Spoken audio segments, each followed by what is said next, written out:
Амрыг ирээ сонсогчдоо Сэтгэл зүйн хараал подкаст нь болсон бодтой гэмтэргийн талаар наривчлан дэлгэрэнгүй ярих учраас эмзэг мэдрэмтгий жирэмсэн насан туршаагүй зүрх судасны өвчтөе хүмүүс сонсохгүй байхыг зөвлөж байна. Манай подкаст нь гэмтэрэг зөрчлөөс урьдчилан сэргийлэх, эрх зүйн мэдлэг олгох зорилготой бөгөөд ярьж буй хэрэгүүдийн газар байршил хувь хүний мэдээллийг тодорхой дурдахгүй болно. За өнөөдрийн ярих хэрэг болвол Улаанбаатар хотод болсон хамтран амьдрагч эрэгтэй, хамтран амьдрагч эмэгтэй онц харгас хэрцгийгээр хөнөөсөн хэрэг байгаа. Тэгээ яагаад хамтран амьдрагч гэж байгаа вэ гэхээр аль бие осоор гэрлэлтэд батлуулаагүй гэсэн үг. Тэгээ манай сувг болвол аллаг, хүчирхийлэл гэх мэт гэмтэргүүдийн хэрэг үйлдэгдсэн байдлыг нь нэлээд дэлгэрэнгүй ярьдаг учраас зүрх судасны өвчтөе, шүүн сонсоод хар дараад тавгүй байдаг хүмүүс битгий сонсоорой гэд эртхэн сануулж байгаа шүү. За хэрэг рүүгээ орцгоё. За хамтран амьдрагч эмэгтэйг Эги, нөхрийг нь Агигээ явчих. Тэгээ Эги бол 1981 онд Улаанбаатар хотод төрсөн эцэг эхээс гуруула айлын том нь. Эги Аги гэх хүнтэй сүүлд хамтран амьдарч Агигийн гэрт түүний ээждийн гуруула амьдардаг байсан. Нэг байгууллагад үйлчлэгчээр ажилладаг байжээ. 2023 оны 12 дугаар сарын 23-ны өдөр бол Эги өөрийнхөө охин руу залгаад уцаар залгаад Агийн ажил дээр ирж агсан тавиад захиралтай уулзна гэд хагсраад байна гэж ярьсан. Тэгээ Эги бол Агигаас ер нь амар их айдаг. Тэг хэсэг бол гэртээ очоогүй учраас Аги уурлаад ямар амар сэгцэн бэ чи гэд хил амаар доромжлоод таарсан газарт ч амьд үлдээхгүй алын шүү гэж ярьсныг Эги охиндоо хэлсэн байсан. За энийг бол охин нь сонсоод шууд Аги руу залгасан байгаа. Тэгээ Аги руу залгаад та ээжэд ингээд мөнгө төгрөг өгдгүн бижээж яагаад ээжийг дарамтлаад байгаа юм бэ? Ажил дээр нь очиж агсан тавина идэргээд яагаад ингээд байгаа гэсэн чи Аги шууд пиццаа минь танаа ээж анхан бицтэй гэхээр нь охин бол бас мөчөөгөө өгөхгүй та аригт ар сууж авдаг үздэй, бараг аригчин бицтэй гэд хэлцээ чи охин гэж хэлчихэд шууд уцаа тасалсан.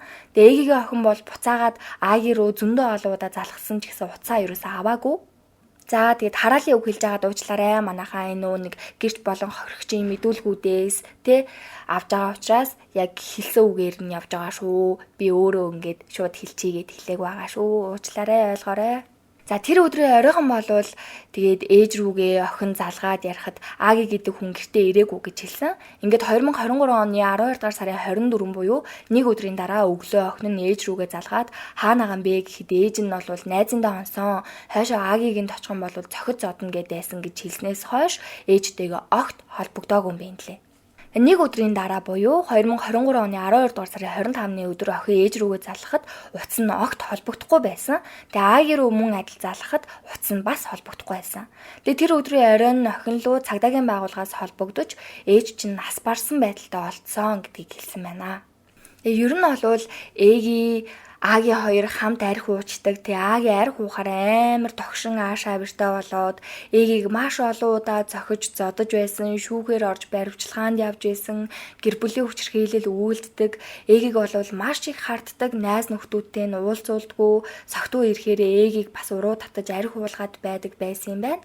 Тэгээ энэ үйл явдлаас өмнө буюу 2023 оны 7 сард 100 Аги Эгийг гэртээ 3 хоног түгжээд зодоод тэгээ нүүр амын бүр амар болгоцсон чармай нүцгэн гэртээ түгцсэн байсан.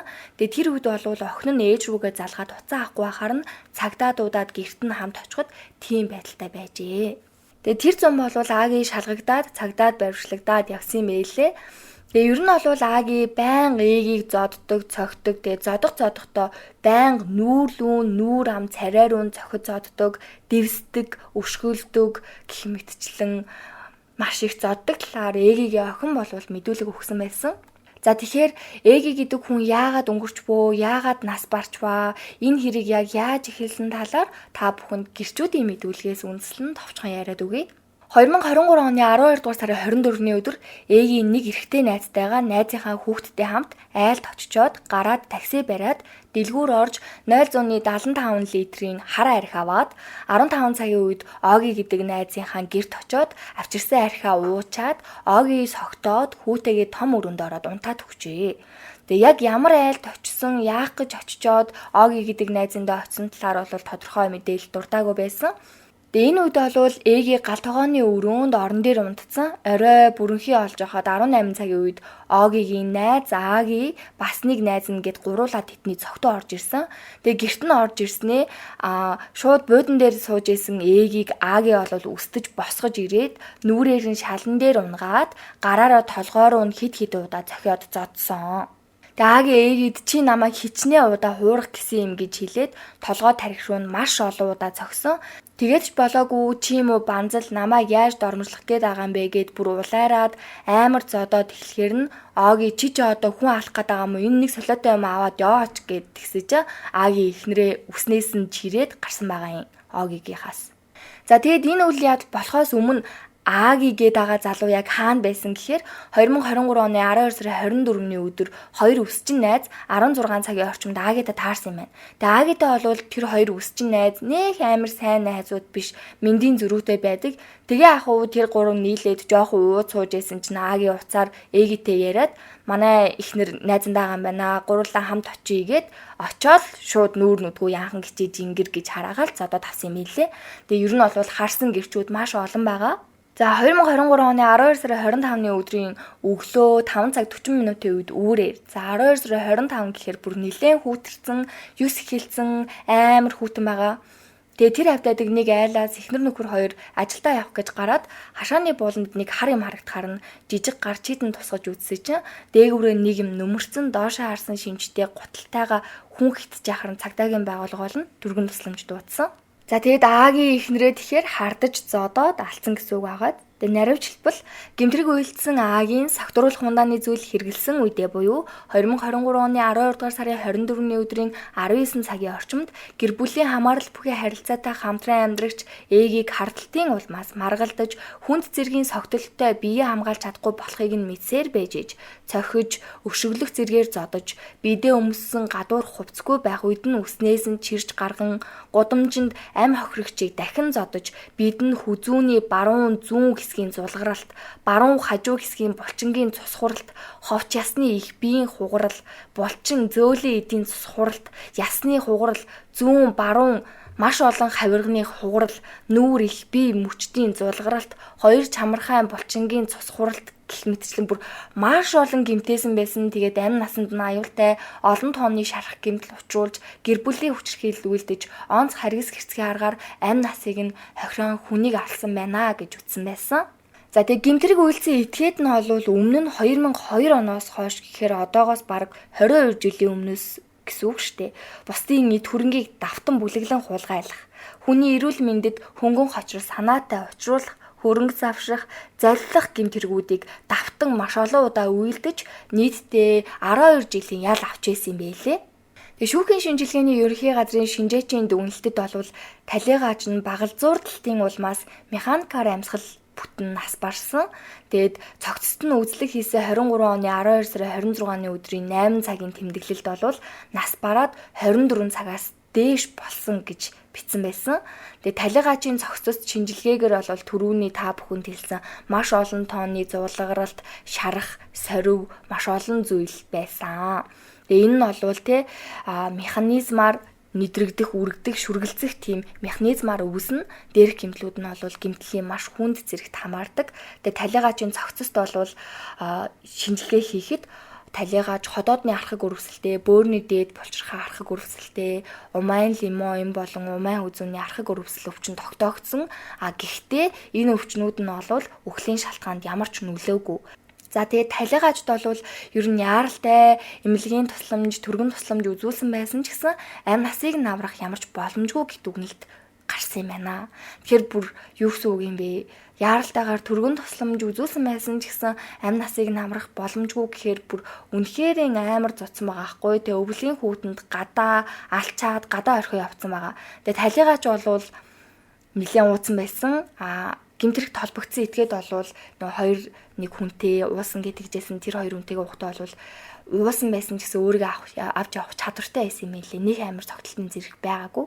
Тэгээ талигаачийн цуснд бол 2.6 спиртийн агуулмж илэрсэн. Тэгээ цогтолтын хүнд зэрэгт хамаарна. Энэ нь бол тэгээ ходоодны шингэнд нь бол 7.4 4 промил спиртийн агуулмж илэрсэн. Тэгээ цуснд нь бол ямар нэгэн мансууруулах сэтгцэд нөлөөт байц илрээгүй. За шүүх сэтгэц эмгэг судлалын дүгнэлтээр бол гэмтрэг үйлцэн этгээд бол үнэн зөв мэдүүлэх чадвартай, сэтгцийн ямар нэгэн өвчтөй байсан гэх баримт мэдээлэлгүй. За тэр үед болвол өөрийнхөө хийж байгаа үйлдэлийг зөв ойлгон мэдэж удирдах чадвартай, одоо ч гэсэн ямар нэгэн сэтгцийн өвчнгүй хэрэг хариуцах чадвартай байна гэсэн дүгнэлтүүд гарсан.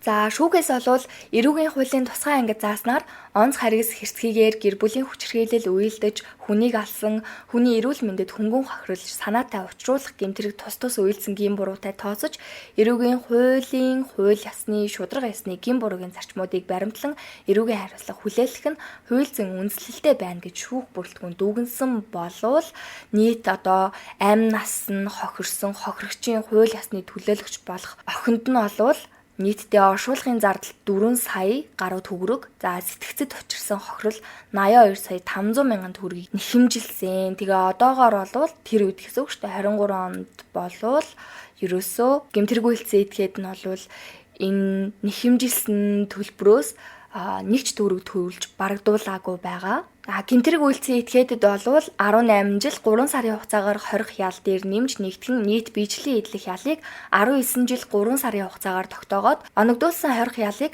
хаалттай хорих байгууллагад эдлүүлэх нь зүйтэй гэж шүүх бүрэлдэхүүн дүгнсэн байна. За тэгэхээр бол гэмтрэг үйлцэн этгээд нийтдээ 19 жил 3 сарын хугацаатаагаар хаалттай хорих байгууллагад ялаа эдлэх нь байна. Гэхдээ болвол амь насаа алдсан тухайн талигаачийн одоо охин ганцаархнаа юм шиг байсан. Ер нь бол гэрчийн мэдүүлгээс харахад тэгээ одоо ганцаархнаа үлдчихлээ.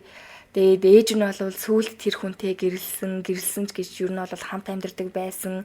Тэгээд бас ер нь л амар их зоддог байсан. Гэмтрэг үйлцэн этгээд өмнө нь маш олон удаа шүүхээс ял авч байсан, олон удаа гэмтрэг үйлцэн тэгээд ер нь бол ингээд харахаар манай эмэгтэйчүүд ингээд зодуулаад байгаад яг нэг л удаа зодуулсан болвол яагаад ингэж салчиж болтгүй юм бэ?